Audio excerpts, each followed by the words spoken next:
देवेश चौधरी जी, ये मामला आस्था का है या राजनीति का? क्योंकि जब भी सवाल उठता है तो विपक्ष की तरफ से बीजेपी को कटघरे में खड़ा करके कहा जाता है कि साहब ये तो दरअसल राजनीतिक मामला है, आस्था से लेना देना नहीं। रुमाना जी, मैं बड़ी अच्छी बात इन्होंने कही।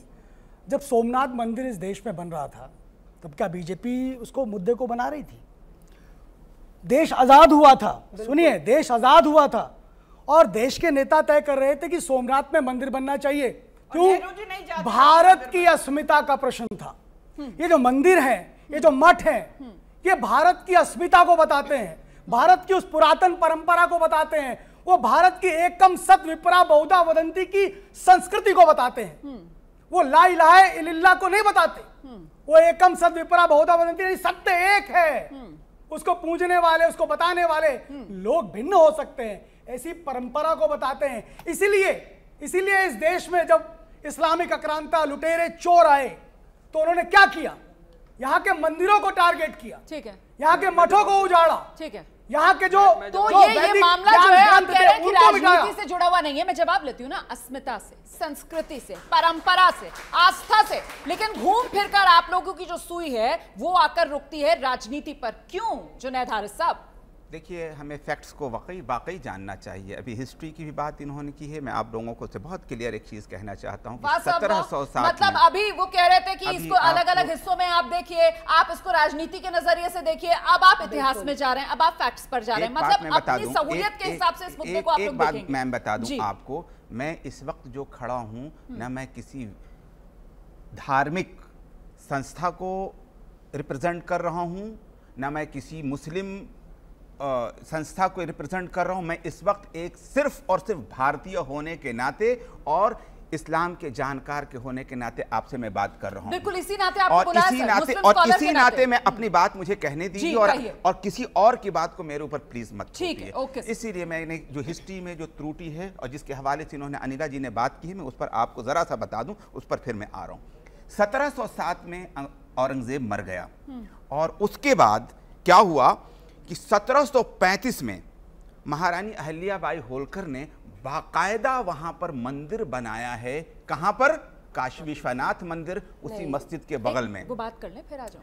जब उन्होंने बनाया तो जाहिर सी बात है कि जो हिंदू अस्मिता की बात हम कर रहे हैं, उनसे बड़े हिंदू कौन हो सकते हैं, जबकि औरंगजेब मर चुका है, मुगल कमजोर हो चुके हैं। और फिर उसके बाद 18वीं 19वीं सदी में आकर के हम देखते हैं कि वहां पर नंदी महाराज की स्थापना हुई है, महाराजा नेपाल ने किया है। और उससे पहले भी हम देखते हैं कि मंडप वहां पर बनवाया गया है, बीजाबाई ने मंडप बनवाया है। तो सवाल ये पैदा होता है कि वो कैसे हिंदू थे? कि साहब नंदी महाराज की स्थापना महाराज नेपाल ने कराई, ये तो आप नहीं बात कर रहे हैं। पूछिए, उसे सर्वे होना चाह रहे थे तो इतने सैकड़ों की भीड़ वहां क्यों इकट्ठा हो गई? इस पर आपने होने दिया, आप में से कोई प्रमाण दे सकता है कि नंदी महाराज की स्थापना कब से? साध्वी जी आपके पास है इसको लेकर कोई इंफॉर्मेशन?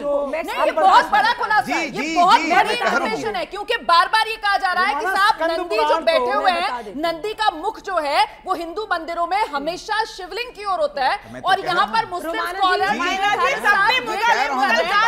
नंदी की स्थापना तो वहां पर 18वीं सदी में करवाई सकता नहीं है। मैं इस पे प्रमाण के साथ आपसे बात प्रमाण के साथ हम लोग भी बात करते हैं। पुराण और स्कंद पुराण जो सभी को पता है कि आदि अनादि से चले आ रहे हैं। लिंग पुराण के अंदर आता है देवस्य दक्षिणी भागे वापी तिष्ठति शोभना। इसका मतलब क्या हुआ? देवालय के दक्षिण भाग में वापी है जो शोभायमान है। उसके साथ ही स्कंद पुराण के अंदर आता है मूर्तिर ज्ञानदा ज्ञान वापिका, वहां पर ज्ञान वापिका भी कब से है। और जो ये नंदी महाराज की बात करें, इसका प्रमाण मैं शिवलिंग के साथ आपको दे देती हूँ। स्कंद पुराण में काशी खंड में 26वें अध्याय के वर्ष 130 और 132 के अंदर एक बहुत ही ऐसी बात है जो सबको पता होनी चाहिए, भारत के हर वासी को पता होनी चाहिए, ताकि आपको गर्व होगा कि इतना पुराना इतिहास है हमारा। उसमें लिखा गया है, उसमें अंदर नहीं, एक सेकेंड, उसके अंदर एक शामिल कर दीजिए। एक सेकंड प्लीज, एक सेकंड। होलकर जी को क्यों नहीं समझ में आया था जो उन्होंने अलग जगह पर जाकर के काशी विश्वनाथ मंदिर बनाया? जवाब सुन लीजिए ना, आपने जो सवाल उठाया, आप तो तो ये कह रहे हैं कि नंदी की स्थापना वहां पर महाराजा नेपाल ने किया 18वीं था। सदी में हुई, महाराजा नेपाल ने कराई। नेपाल मतलब ने इससे किया। पहले वहां पर नहीं है, नहीं है। अगर नंदी, मैं बता रहा हूँ, मैं बता रहा हूँ, साध्वी को सुन लीजिए, सुन लीजिए। उसमें एक श्लोक आता है, अविमुक्तं महत् क्षेत्रं परिमितम। इसका मतलब क्या हुआ? अविमुक्तं महत् क्षेत्रं पंचक्रोश परिमितम, मतलब कि वो जो पूरा परिसर है उसको अविमुक्त कहा जाता था, क्योंकि भगवान शिव का अनादि से नाम अविमुक्तेश्वर है, और 5 कोस में फैला हुआ था। 5 कोस माने 10 किलोमीटर के पैरामीटर में। और उसमें एक और जो नेक्स्ट श्लोक है 132, वो बिल्कुल क्लियर है, दृश्यते सर्वंग सर्वयः काशीः विश्वेश्वरस्तथा। इसका मतलब वो शिवलिंग की ऊंचाई इतनी ज्यादा थी कि 10 किलोमीटर के पैरामीटर में आप कहीं से भी देख लो तो शिवलिंग है। शिवलिंग है तो नंदी महाराज भी है। सही, ये तो बिल्कुल मुझे लगता है इसी पर जो मैंने पहले सवाल किया था ना। अच्छा, आप अपनी बात नंदी को लेके भी श्लोक है जो आप बता रहे हैं नेपाल के नंदी को लेके, इसको स्कंद पुराण में ही है। ज्ञानवापी मुख स्पर्श नंदिकेशम ततो आर्यतेत। ज्ञानवापी का स्पर्श करके नंदिकेश की स्तुति करनी चाहिए। नंदिकेश यानी जहां नंदीवात थी, जो आप कह रहे हैं ना कि कब नेपाल ने बनाई, स्कंद पुराण में भी इसका प्रमाण है। बिल्कुल। और ये देखिए, ये फोटो जो मेरे पास है ये उससे पहले की है। इसमें नंदी महाराज वहां पे विराजमान है और ये कोलंबिया यूनिवर्सिटी में दर्ज है। आप इसको जाके देख सकते हैं। ये हिस्ट्री के रेयर पेजेस की फोटो दिखा रही हैं आप? मैं आपको बता देती हूँ। Rare pictures of the Gyanvapi well at the Kashi Vishwanath temple, photography and also Nandi Maharaj. ये भी हमें देखना नहीं, आप ये भी देखिए ना, ये कैसी महाभारत के जमाने की वो होगी। मुझे लगता है गुलाम सरवर साहब यही तो मैं चर्चा करने के लिए आई थी। ये जब मामला अदालत में है तो फिर अपना अपना ज्ञान क्यों? यहाँ पर साहब एक नया ज्ञान लेकर आ गए कि साहब नंदी तो वहां पर थी नहीं, नंदी तो 18वीं सदी में नेपाल के जो नरेश है उनकी तरफ से लगाई गई। मामला अदालत में, अदालत को फैसला करने दीजिए ना। यहाँ पर तो अपने अपने ज्ञान देकर मामले को और भ्रमित किया जा रहा है।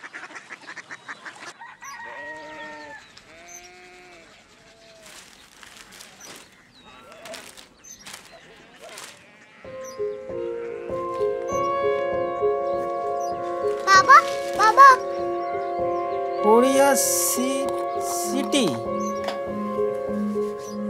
जानिए ना।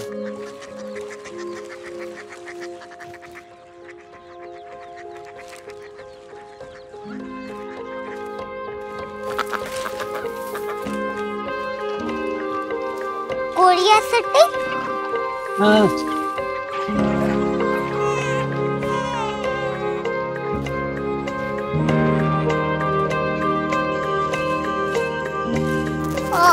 कोरिया सिटी कहाँ पे है? शहर अंग्रेजी लगे हैं।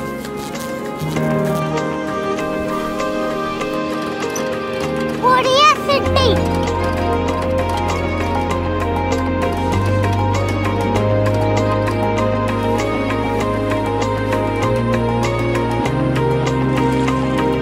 वो बहुत दूर है।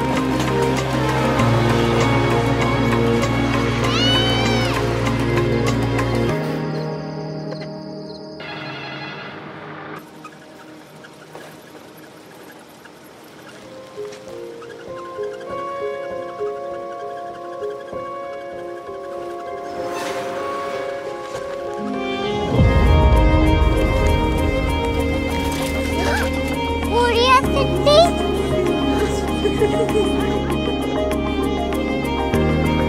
दुनिया कुछ लोग बड़े होते हैं। कोरिया सिटी कहाँ है? प्रोफेसर साहब को पता होगा। हो, ये छोटा वाला ग्लोब लगता है और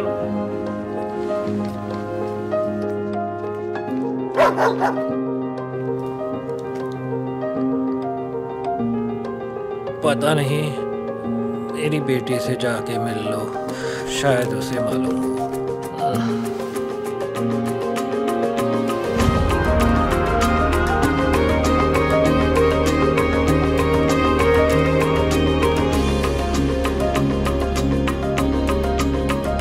हाय, बाबा ने भेजा है। Come here. Korea city. Korea city नहीं, क्यूरियोसिटी। वो क्या? That's what brought you here?